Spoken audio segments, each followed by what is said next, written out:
उत्तराखंड में कांग्रेस की निकाय में हुई बड़ी हार के बाद अब उससे साइड इफेक्ट भी सामने आने लगे हैं। खटीमा में निकाय चुनाव परिणाम आने के बाद कांग्रेस प्रदेश अध्यक्ष करण माहरा ने खटीमा कांग्रेस अध्यक्ष रवीश भटनागर को 6 साल के लिए निष्कासित किया है। रवीश भटनागर पर निर्दलीय प्रत्याशी को चुनाव लड़ाने का आरोप है। वहीं अब रवीश भटनागर ने प्रेस वार्ता कर पार्टी की कार्रवाई पर बड़े सवाल खड़े किए हैं। कांग्रेस से निष्कासित होने के बाद रवीश भटनागर ने कहा कि बीते 32 साल से उन्होंने कांग्रेस पार्टी में रहकर पार्टी को आगे बढ़ाने के लिए कार्य किया है, लेकिन पार्टी प्रदेश अध्यक्ष ने उन्हें पार्टी से 6 साल के लिए निष्कासित कर दिया है। यह उनके साथ अन्याय है, इसलिए वह उनके साथ हुए अन्याय को लेकर लड़ाई लड़ेंगे। साथ ही अपने समर्थकों और साथियों के साथ चर्चा कर जल्द बड़ा फैसला लेंगे। रवीश भटनागर ने कहा कि मैंने बीते 32 सालों से कांग्रेस पार्टी के लिए पूरे मनोयोग से उत्तराखंड सहित अन्य राज्यों में काम किया है। इस बार निकाय चुनाव ने उन्हें कोई जिम्मेदारी नहीं दी, लेकिन उन्होंने फिर भी पार्टी के लिए कार्य किया था। उन्होंने कहा कि स्थानीय विधायक ने अपना प्रभाव दिखाकर प्रदेश अध्यक्ष के माध्यम से उन्हें पार्टी से 6 साल के लिए निष्कासित करवा दिया है। पार्टी को पहले कारण बताओ नोटिस देना चाहिए था। रवीश भटनागर ने कहा कि पार्टी के वरिष्ठ नेता हरीश रावत और पिथौरागढ़ में विधायक मयूख खैर ने पार्टी प्रत्याशी के विरुद्ध निर्दलीय को चुनाव लड़ाया, लेकिन उन पर कोई कार्रवाई न होकर छोटे कार्यकर्ता पर कार्रवाई का चाबुक चलाया गया है। उन्होंने कहा कि उन्हें निर्दलीय प्रत्याशी के समर्थन में कहीं भी देखा गया हो या पार्टी के पास कोई सबूत हो तो वह पेश कर सकती है, लेकिन पार्टी के बीते 32 सालों की निष्ठा को नज़रअंदाज करके उनके साथ पार्टी ने अन्याय किया है। रवीश भटनागर ने कहा कि पूरे प्रदेश में पार्टी की बड़ी हार हुई है, इसलिए इस हार की सभी को सार्वजनिक जिम्मेदारी लेनी चाहिए, लेकिन खटीमा में हार का ठीकरा उन पर फोड़ने के लिए आरोप लगाकर उन्हें पार्टी से निष्कासित किए जाने का कार्य किया गया है। पार्टी काम कर रही है। कांग्रेस जो पुरानी कांग्रेस हुआ करती थी वो कांग्रेस वाली नहीं है। आप देखो कि 2000 सीनियर लोगों का क्या हाल हुआ है कांग्रेस में। मुजरा निष्कासन हुआ, कुछ लोग मजबूरी में पार्टी छोड़ चले गए, हिटलर ताई के चलते विधायक की। उसमें आप देखिए कि वर्तमान ब्लॉक प्रमुख रंजीत सिंह नामधारी, जिसकी बहुत बड़ी भूमिका थी 2022 के चुनाव में, जिसने बहुत बड़ी मेहनत करी थी, उस व्यक्ति को मजबूर होकर हिटलर ताई के चलते पार्टी छोड़नी पड़ी। एक बड़ा नेता है वो आज खटीमा में ब्लॉक प्रमुख। पूर्व ब्लॉक प्रमुख दान सिंह राणा जी, जो कांग्रेस के ब्लॉक प्रमुख बने थे, किसी हर धर्म के चलते उन्हें भी मजबूर होकर पार्टी छोड़नी पड़ी। उसके बाद आप ये मान के चलिए कि पूर्व मंडी चेयरमैन दलजीत सिंह गोराया जी, जिन्होंने 2022 के चुनाव में बहुत बड़ी मेहनत करी थी, उनका होटल, उनका घर, उनकी गाड़ी संसाधन सब चुनाव में विचारों ने लगाए, उन्हें भी लास्ट में अपना अपमान सहते हुए उन्होंने लांछन लगाया पार्टी पर, पार्टी को उन्होंने छोड़ दिया। पूर्व ब्लॉक अध्यक्ष और जिन्होंने पार्टी को सींचा उत्तराखंड बनने के बाद, प्रकाश तिवारी जो बड़े किसान नेता है, उन्हें भी सीनियरिटी जो होने का नाता मान सम्मान पार्टी में नहीं मिल रहा था, उन्होंने भी पार्टी को छोड़ दिया। उन्होंने पार्टी से त्याग पत्र दे दिया। इसके बाद पूर्व नगर पालिका चेयरमैन 2 बार, जिला पंचायत सदस्य रहे, सरकार में दर्जा राज्य मंत्री रहे अब्दुल्ला खान साहब, ये सीनियर नेता हुआ करते थे, उनका ही मान सम्मान नहीं हुआ पार्टी में, उनकी विधायक से खटपट हुई और विधायक जी के धार्मिकता के चलते उन्होंने पार्टी से त्यागपत्र दे दिया। 17 वर्ष तक नगर अध्यक्ष रहे तो बत्रा जी, पार्टी में रात दिन काम किया। उन विचारों ने भी बाद में पार्टी की स्थिति को देखते हुए अपमान कहते हुए पार्टी को छोड़ दिया। विमला मंडेला जी, जो आज भाजपा की महिला की जिलाध्यक्ष है, पार्टी में बहुत सारा काम किया। कई वर्षों तक मैंने भी उनके साथ काम किया, सीखा उनसे, कई जगह उनके साथ धरने प्रदर्शन पे और बाहर में भी थे हम।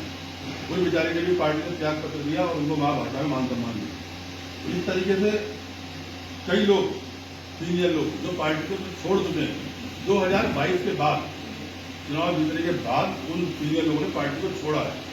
उसी क्रम में भी 2-4 लोग और बचे हैं जो मजबूर हो जाएंगे पार्टी छोड़ने के लिए, और आज बहुत सारे लोग मेरे संपर्क में हैं जो पार्टी छोड़ना चाहते हैं। आज प्रेस में भी आने को तैयार थे, लेकिन मैंने मना करा, मैं अकेला निष्कासन मेरा हुआ, मैं पार्टी को संबोधित करूंगा प्रेस को, और मैं अपनी बात को रखूंगा पार्टी में। इसके बाद इस चुनाव की बात आज करें, इस चुनाव में बड़ी हार हुई है कांग्रेस और उस बड़ी हार के कई पहलू हैं। तो एक पहलू मैं नहीं था कि मुझे कोई काम नहीं सौंपा गया, मुझे कोई जिम्मेदारी नहीं दी गई, मुझ पर लांछन लगाया गया, निर्दलीय प्रत्याशी को लड़ाया। आज के समय में कोई व्यक्ति किसी को जबरदस्ती खड़ा नहीं कर सकता चुनाव और कोई किसी के कहने चुनाव नहीं लड़ता। लगाया कि मैंने सभासद के खड़े जल्दी पार्टी के जिम्मेदार लोग और इनके कहने से बैठेंगे। अगर मेरे कहने से सभासद के चुनाव पार्टी के लोग लड़े निर्दलीय और इनके कहने से नहीं बैठे, मेरे कहने से निर्दलीय लड़ा और इनके कहने से नहीं बैठा, तो नेता कौन है जो खड़ी मारा? यानी कि आपके खिलाफ आक्रोश है कार्यकर्ताओं में जो पार्टी के खिलाफ लड़े और जो बैठे नहीं या मेरे कहने चुनाव लड़ रहे थे, मेरे प्रति समर्पण नाराजगी है। इस चीज को पार्टी को समझना चाहिए था। सबसे बड़ी चीज उसके बाद सबसे बड़ा कारण तो यहाँ रहा इस हार का, जो मैंने आंदोलन किया, मैं चुनाव में घूमा, वो ये रहा कि क्षेत्रीय विधायक भुवन कापी जी द्वारा जिस क्षेत्र में जो खटीमा पड़ता है, मैं कोई कार्य नहीं किया।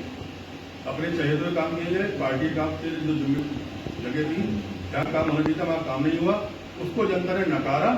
और माननीय मुख्यमंत्री पुष्कर सिंह धामी जी द्वारा जो बड़े काम यहाँ किए गए और जो प्रायश्चित करना चाहते थे लोग, उन बड़े कामों में आपको मैं गिनाऊं कि सरकारी अस्पताल का सौंदर्यीकरण रहा हो, उसके अलावा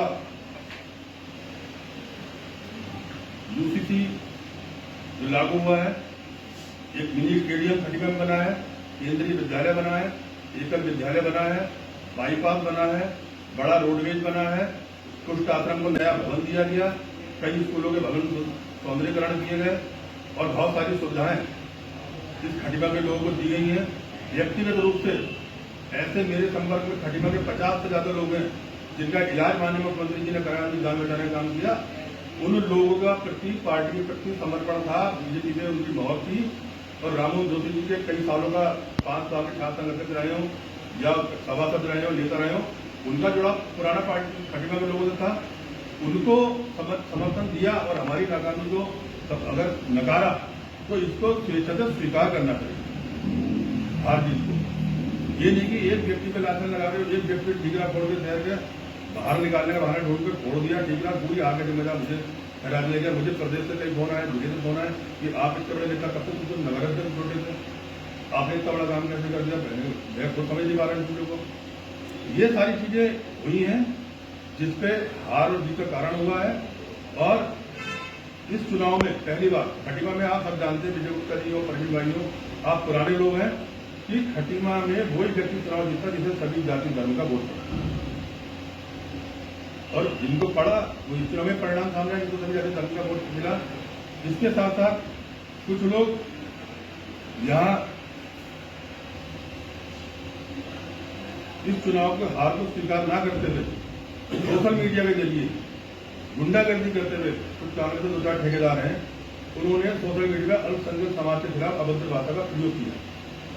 गांव में मुस्लिमों को घुसने नहीं दिया जाएगा, घुसने नहीं दिया जाएगा, तुम्हें हमारे पैर छूने पड़ेंगे, ऐसी अभद्र भाषा का स्क्रीन शॉट है उनके, ऐसा प्रयोग किया। इन पर तो प्रशासन को कार्रवाई करनी चाहिए, जो खटीमा का माहौल खराब करना चाहते हैं। पंडित नारायण दत्त तिवारी खटीमा को कौमी एकता का गुलदस्ता कहते हैं, ये मिनी भारत है, सारी जाति धर्म के लोग यहाँ रहते हैं और ये कौमी एकता का गुलदस्ता है जिसको पंडित नारायण दत्त तिवारी से लेके और आज पुष्कर धामी तक ने संभाल के रखा। कौमी के गुलदस्ते को 10 साल का कार्यकाल पुष्कर सिंह धामी का हो, 3.5 साल का मुख्यमंत्री का कार्यकाल हो, एक भी खटीमा में जातिगत आधार पे या कौमी एकता के गुलदस्ते को नुकसान पहुंचाने के आधार पर कोई भी ऐसा काम या कोई भी ऐसा क्या कहते हैं या भेदभाव का रूप लेकर ऐसा कुछ भी गड़बड़ नहीं हुई कि जिसको हम कह सकते थे कि यहाँ खटीमा में कुछ गलत हो। लेकिन आज इस तरीका का प्रयास बोल देना सोशल मीडिया पे एक पार्टी विशेष कांग्रेस के लोगों द्वारा लोगों को धमकाना, तो ये कहीं ना कहीं से गलत संकेत है। इन पर सोशल मीडिया द्वारा कार्रवाई होनी चाहिए। दूसरी बात, वोटों का बहुत बड़ा ग्राफ, इसमें मंथन होना चाहिए। जिम्मेदारी मेरे को ठहराई गई। मैं अभी जो कांग्रेस के प्रत्याशी हैं वो वार्ड नंबर 6 में रहते हैं। आप वार्ड नंबर 6 के वोटर लिस्ट उठा के देखिए, आपकी समझ में आएगा कि उनके बूथ पे क्या स्थिति रही है। उनके बूथ पे भाजपा 25% उनके वार्ड में और कांग्रेस 25% और भाजपा 75%। टिकरी उनके पड़ाव में वहाँ भाजपा 80%, कांग्रेस 20%। माननीय विधायक गोविंद कापड़ी जी के अपने बूथ पे मैं उनके अपने बूथ की बात करूं तो वहां कांग्रेस को 152 और बीजेपी को 494 वोट।